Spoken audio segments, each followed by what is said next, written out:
मैं डॉक्टर शाद लिकान से आचार्य राजनीति विज्ञान विभाग राजकीय मंगलवार दल डिटवाना में कार्यरत हूँ। जैसे कि हमने रूसो के अभी सामान्य इच्छा सिद्धांत का प्रतिपादन किया और सामाजिक समझौता सिद्धांत का भी हमने अध्ययन किया। उसके अलावा हमने एक अध्याय में उसके जीवन परिचय और उसकी रचनाओं के बारे में अध्ययन किया। अब हम उसके अन्य राजनीतिक विचारों में जैसे संप्रभुता, शासन, सरकार है, यह स्वतंत्रता, धर्म, शिक्षा, व्यक्तिवाद, लोकतंत्र, समाजवाद और निरंकुशतावाद का भी अध्ययन करेंगे। उसके साथ में हम उसके महत्व और आलोचनाओं का भी अध्ययन करेंगे। रूसो के मतानुसार संप्रभुता सामान्य इच्छा में नहीं था, क्योंकि वह समस्त नागरिकों की सर्वोच्च इच्छाओं का योग है, अतः सर्वसाधारण का पूर्ण प्रभुत्व इच्छा है। रूसो ने लोकप्रिय संप्रभुता का समर्थन किया, उसे अविभाज्य, अमर्यादित और अनश्वर बतलाया। रूसो ने संप्रभुता की निम्नलिखित विशेषता बतलाई है, यानी कि अद्वैतता, जिसमें अद्वैतता मीन्स क्या होता है कि संप्रभुता की पहली विशेषता यह है कि उसे कभी पृथक नहीं किया जा सकता, ना किसी को दी जा सकती है। इस प्रकार यह अध्यय है। इस रूप से स्वयं कहता है कि संप्रभुता सामान्य इच्छा का व्यवहारिक रूप में प्रयोग मात्र है, अतः यह किसी दूसरे व्यक्ति को नहीं दी जा सकती, क्योंकि शक्ति या आधार तो दूसरे व्यक्ति को दी जा सकते, किंतु अपनी इच्छा को किसी दूसरे को देना असंभव है। अविभाज्यता, यानी कि रूसो के अनुसार संप्रभुता अविभाज्य होती है। यह संप्रभुता सब में निवास करने के कारण विभाजित नहीं हो सकती। अप्रतिनिधित्व, सभी संप्रभुता प्रतिनिधित्व नहीं कर सकती, क्योंकि ये सामूहिक रूप से जनता में निवास करते हैं। असीमितता, यानी संप्रभुता असीमित होती है, इस प्रकार किसी पर नियंत्रण नहीं होता, यह उसे सीमित नहीं किया जा सकता। कानूनों का स्रोत है। संप्रभुता समस्त कानूनों का मूल स्रोत है। संप्रभु द्वारा दिया गया प्रत्येक आदेश कानून ही होता है। एकता का पोषक, रूसो के अनुसार संप्रभुता एकता का पोषक पोषण करती है। संप्रभुता के बिना तो राज्य की कल्पना नहीं की जा सकती। इस तरह संप्रभुता राज्य का एकता के स्वतंत्र होने का कार्य करता है। सिज्विक ने रूसो की संप्रभुता के सिद्धांत की 3 बातों पर आधारित माना है, जो इस प्रकार है। मनुष्य स्वभाव से स्वतंत्र और समान है। सरकार के अधिकार किस समझौते पर आधारित होने चाहिए? जिसे समान और स्वतंत्र व्यक्ति ने अपनी इच्छा से स्वीकार किया हो। यह समझौता जिसे व्यक्तियों ने न्याय के लिए किया था, किसी समाज का अविभाज्य अंग बन जाता है, और वह समाज अपने आंतरिक सुविधाओं और नियम निर्धारण और विनियमित करने का अखंड अधिकार बनाए रखता है। यानी कि इस प्रकार रूसो ने अपने संप्रभुता सिद्धांत संबंधी विचारों में लोकतंत्रवादी और निरंकुशतावादी का मिश्रण किया है। रूसो ने संप्रभुता के आदेश कहकर राजतंत्र का विरोध किया है। रूसो के सरकार और शासन संबंधी विचार, यानी रूसो ने राज्य और सरकार के मध्य स्पष्ट अंतर किया। उसने लिखा है कि सामाजिक संस्थाओं द्वारा निर्मित संपूर्ण समाज, जिसमें की सामान्य इच्छा का निवास होता है, राज्य है, जबकि सरकार केवल मनुष्य अथवा मनुष्य समूह है, जिसके समाज द्वारा यह अधिकार दिया गया है कि वह संप्रभुता की इच्छा पूर्ण करता है। रूसो का कहना है कि सरकार वास्तव में राज्य और जनता के मध्य कड़ी है, और राज्य निश्चित रूप से सरकार से श्रेष्ठ है। रूसो ने सरकारों का वर्गीकरण भी किया। सरकार का निम्नलिखित रूप बताए हैं: राजतंत्र, कुलीनतंत्र, लोकतंत्र, मिश्र सरकार। रूसो राजतंत्र, कुलीनतंत्र का विरोधी है। यह प्रतिनिधित्व प्रणाली को भी उचित नहीं मानता है। ब्रिटिश शासन प्रणाली के संबंध में उसका कथन था कि वहाँ की जनता केवल निर्वाचन के समय ही स्वतंत्र है। रूसो लोकतंत्र का प्रबल समर्थक था। रूसो ने सरकार के अंगों का भी उल्लेख किया, लेकिन वह सरकार के 2 अंगों को ही मुख्य बताता है: कार्यपालिका, न्यायपालिका। व्यवस्थापिका को उल्लेख वह नहीं करता। उसका कहना है कि जनता स्वयं कानूनों का निर्माण करती है, इसलिए वही व्यवस्थापिका है। वह सरकार का कार्य जनता द्वारा पारित कानूनों को लागू करना मानता है। उसका मत है कि सरकार राज्य के उन व्यक्तियों का समूह है जिसको यह अधिकार दिया गया है कि वो सामान्य इच्छा की शक्तियों का समाज के हित में प्रयोग करे। इस प्रकार रूसो प्रत्यक्ष लोकतंत्र का समर्थन करता है। रूसो के कानून संबंधी विचार, रूसो ने अपने ग्रंथ राजनीतिक शास्त्र में कानून संबंधी विचार प्रतिपादित किए। उसके मतानुसार कानून व्यक्ति को अपने निर्धारित विचारों के अनुकूल कार्य करने के लिए प्रेरित करता है, उसे अनुचित कार्य करने से रोकता है। अपने ग्रंथ सामाजिक संहिता में रूसो ने 4 प्रकार के कानूनों का निर्माण किया, जो इस प्रकार: राजनीतिक कानून, ये कानून संप्रभुता के साथ राज्य का संबंध निश्चित करता है। दीवानी कानून, ये कानून नागरिकों के पारस्परिक संबंधों का निर्धारण करते हैं। फौजदारी कानून, ये कानून अपराधियों के लिए दंडों का निर्धारण करते हैं। जनमत, नैतिकता और रीति रिवाज। रूसो के अनुसार कानून सामान्य इच्छा की अभिव्यक्ति है। ये समाज की व्यवस्था के समानता स्थापित करता है। रूसो के स्वतंत्रता संबंधी विचार में हम कह सकते हैं, रूसो का मत है कि मनुष्य स्वतंत्र पैदा होता है, परंतु सर्वत्र बंधनों से झगड़ा होता है। वह स्वतंत्रता को मानव का अनिवार्य आंतरिक तत्व मानता है। स्वतंत्रता का अपहरण करने से मानवता नष्ट हो जाती है। रूसो ने स्वतंत्रता का अर्थ स्वच्छंदता से नहीं, लिया, उसके अनुसार समाज द्वारा सामान्य हित के नियमों का पालन करने से ही स्वतंत्रता कायम रह सकती है। लाख की भांति रूसो ने भी स्वतंत्रता को प्राकृतिक अधिकार न मानकर राज्य प्रदत्त नागरिक अधिकार ही माना है। रूसो का यह भी विचार था कि समानता के अभाव में स्वतंत्रता का होना असंभव है। वह स्वतंत्रता समानता को एक दूसरे के पूरक समझता था। रूसो के धर्म संबंधी विचार। रूसो ने धर्म को राज्य के अधीन रखा। उसने 3 प्रकार के धर्मों का उल्लेख किया: व्यक्तिक धर्म, नागरिक धर्म तथा पुरोहित धर्म। रूसो के अनुसार व्यक्तिक धर्म मनुष्य के आंतरिक विश्वास पर आधारित होता है। नागरिक धर्म रूढ़ियों, संस्कारों, विधियों से निर्धारित होता है। पुरोहित धर्म को रूसो ने सबसे निकृष्ट धर्म की संज्ञा दी है। रूसो की शिक्षा संबंधी विचार, यानी कि अपने ग्रंथ एमाइल में रूसो ने शिक्षा संबंधी विचारों का प्रतिपादन किया। रूसो के अनुसार शिक्षा का उद्देश्य मानव का निर्वासित प्रकृति का पुनः स्थापना करना होना चाहिए। उसने प्रगतिशील शिक्षा का समर्थन किया। उसने अपने ग्रंथ में एक शिक्षा प्रणाली की विस्तृत रूपरेखा भी प्रस्तुत की थी। यानी कि रूसो के दर्शन में हम ये इतना पढ़ने के बाद हम देखते हैं कि रूसो के दर्शन में व्यक्तिवाद है। व्यक्तिवाद का मीन से रूसो के दर्शन में व्यक्तिवाद के बीज दिखाई देते हैं। वेपर के अनुसार वह अति व्यक्तिवादी है। समस्त व्यक्तिवादियों में आधुनिक और महानतम व्यक्तिवादी है। उसने स्वतंत्रता समानता को मनुष्य का स्वाभाविक गुण सद्गुण माना है। उसके सिद्धांत में व्यक्ति का स्वतंत्रता लोक से भी अधिक महत्वपूर्ण है। रूसो का राजदर्शन में निरंकुशतावाद। रूसो के दर्शन में निरंकुशता के तत्व भी मौजूद हैं। रूसो के अनुसार संप्रभुता सामान्य इच्छा की कार्यान्विति है। सामान्य इच्छा को संप्रभु मानने का आधार सामाजिक समझौता है। सामान्य इच्छा पर दैवी और प्राकृतिक नियमों का प्रतिबंध नहीं होता है।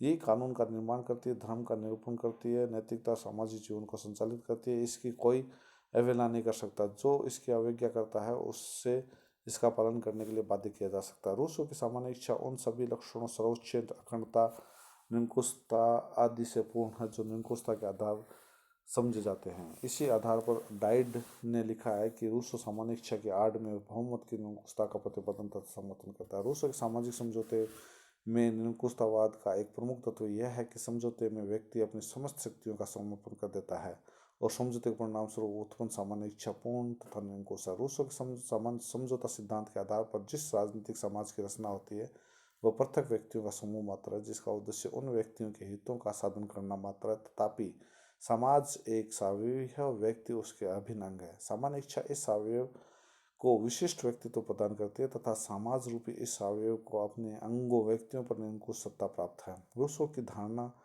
को जर्मन आदर्शवादी हिगल ने अपनाया। हिगल को परेशिया के निरंकुश राज्य का समर्थन करने की प्रेरणा रूसो से मिली।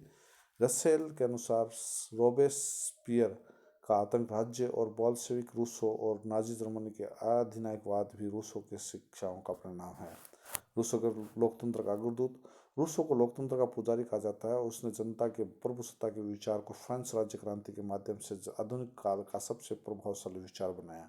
उसके मतानुसार सर्वोच्च शक्ति जनता में निहित रहती है। सामान्य इच्छा जनता की इच्छा की अभिव्यक्ति है और यह इच्छा सदैव जनता के सामान्य हित में के पोषण वृद्धि के लिए प्रयत्नशील रहती है। रूसो प्रत्यक्ष लोकतंत्र का समर्थक। रूसो के सामाजिक अनुबंध से व्यक्तियों का स्वतंत्रता तथा समानता के वे महत्वपूर्ण अधिकार प्राप्त होते हैं जो लोकतंत्र का आवश्यक तत्व समझे जाते हैं। उसकी स्वतंत्रता पर लगाए गए कानूनी बंधन वस्तुतः बंधन नहीं, क्योंकि कानून सामान्य इच्छा द्वारा बनाया जाता है और सामान्य इच्छा में उसकी अपनी इच्छा सम्मिलित होती है। यदि उसकी स्वतंत्रता पर कोई प्रतिबंध लगा दिए जाते हैं तो वे उसकी अपनी इच्छा से प्रादुर्भूत होने के कारण प्रतिबंधित नहीं रहते हैं, उसकी स्वतंत्रता में बाधक नहीं बनते हैं। रूसो की व्यवस्था में व्यक्तियों की समानता का अधिकार भी प्राप्त होता है, क्योंकि प्रत्येक व्यक्ति अन्य व्यक्तियों के समान सोच, अधिकार और कर्तव्य रखता है। लोकतंत्र का एक महत्वपूर्ण तत्व है शासन के रूप के कार्य में जनता की सहमति और सहयोग तथा भागीदारी है। रूसो सामान्य इच्छा के सिद्धांत द्वारा शासन में जनता के सहयोग और भागीदारी को बहुत बल देता है। इस तरह लोकतंत्र के सभी आधारभूत तत्वों और मौलिक विचारों पर पोषक है। रूसो का दर्शन समाजवाद है। यानी रूसो के विचार में समाजवाद के कई तत्व दिखलाई देते हैं। समाजवाद व्यक्ति की अपेक्षा समाज को अधिक महत्व देता है। रूसो को सामान्य इच्छा भी व्यक्ति के हित की अपेक्षा समाज के हित को अधिक महत्व देती है। रूसो ने समानता पर काफ़ी जोर दिया। उसकी ये दृढ़ मान्यता है कि समानता के अभाव में स्वतंत्रता नहीं टिक सकती। वह आर्थिक विषमता को समाप्त करना चाहता है। उसने निजी संपत्ति पर प्रबल प्रहार किए हैं। उसके अनुसार राज्य को विलासिता संबंधी वस्तुओं पर भारी कर लगाना चाहिए। समस्त भौतिक संपत्ति का स्वामी राज्य है। रूसों ने वस्तुतः समाज में आर्थिक विषमता को ही सभी बुराइयों की जड़ माना है। यानी कि रूसो के विचारों की आलोचना हम देखते हैं तो वॉल्टेयर ये कहता है कि जो रूसो का समकालीन था, रूसो के दर्शन पर व्यंग्य करते हुए लिखता है कि सोशल कॉन्ट्रैक्ट को पढ़ने से मुझे दोनों हाथों और पैरों पर चलने की इच्छा होती है। लेमिटेर के अनुसार उसकी पुस्तक असंगतियों की भरमार है। यानी कि इस दूसरी ओर उसे, जैसे एक और तो उसे महान दार्शनिक समझा जाता है जिसका राज्य के स्वरूप के विषय में ज्ञान अन्य किसी के विचार की अपेक्षा अधिक था, तो दूसरी ओर उसे मिथ्याचारी और उल्कवाणी विश्लेषणों से पुकारा जाता था। उसका विचारधारा में असंगति विरोधाभास है, अस्पष्ट और जटिल है। यानी कि वहां ये लिखता है कि एक और तो वह राज्य का प्रबल पोषक था, दूसरी ओर व्यक्ति का उग्र समर्थक। वह इन दोनों विरोधी आदर्शों को नहीं छोड़ सकता।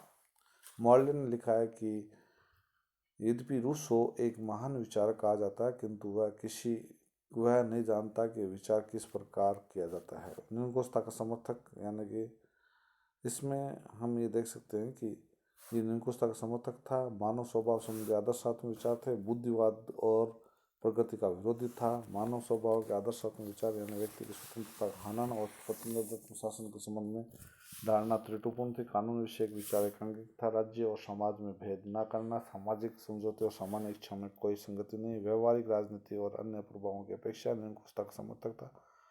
बुद्धिवाद और प्रगति का विरोधी था।